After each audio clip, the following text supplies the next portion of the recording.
আপনাদের নিয়ে আসছে আমাদের মুরগির খামারে। মুরগির খামার দেখেন আগে। মুরগি ছিল, মুরগি বিক্রি করা হয়ে গেছে। এখন ঘর ধুয়ে আবার ঘর রেডি করছি।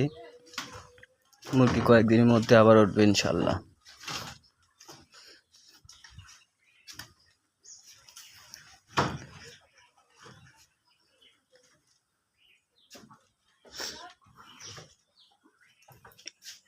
আর মুরগি খামারে যখন মুরগি বিক্রি শেষ হওয়ার পরে আমরা ঘর ধোয়ার পরে এই দেখেন চুন আর হচ্ছে ব্লিচিং পাউডার দিয়ে ঘরে স্প্রে করে দিছি। এই সাদা সাদা দেখা যাচ্ছে, এটা হচ্ছে চুন আর ব্লিচিং পাউডারের মিশ্রণ আর কি। এটা স্প্রে করে দিছি। তো অনেকে অনেকভাবে করে, ব্যাকটেরিয়া নাশক করে, তা আমরা এইভাবেই করি। এই আপনার চুন আর ব্লিচিং পাউডার এটি শুকাই গেছে। এখন 2-1 দিনের মধ্যে মুরগি আসবে ইনশাল্লাহ। মুরগি আসলে তখন ব্যাকটেরিয়া নাশক স্প্রে করে তখন মুরগির বোর্ডিং ঘর করবো আর কি।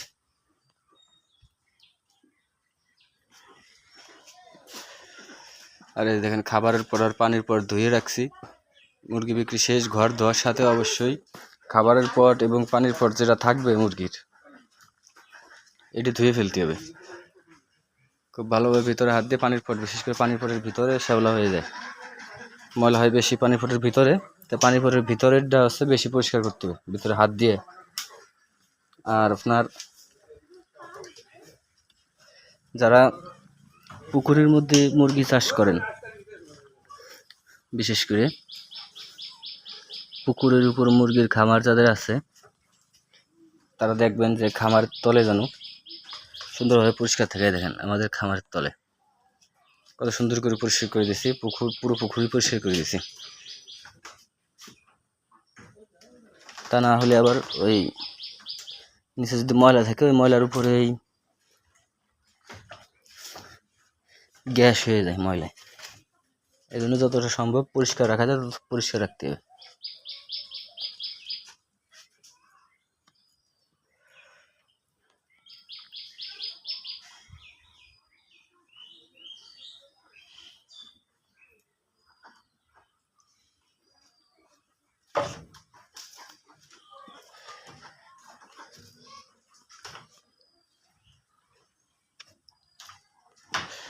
তো আমাদের 2টা খামারের মুরগি বিক্রি করা শেষ।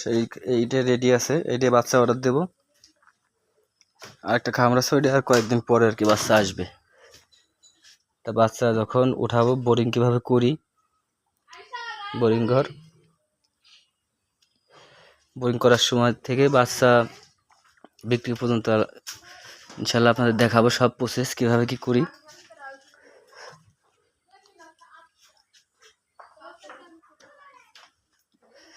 এখানে আছে মূলত বোর্ডিং ঘর হবে,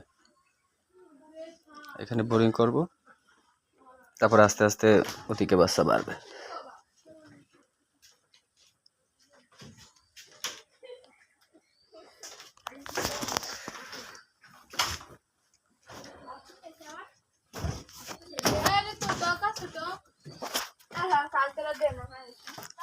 গরম রে।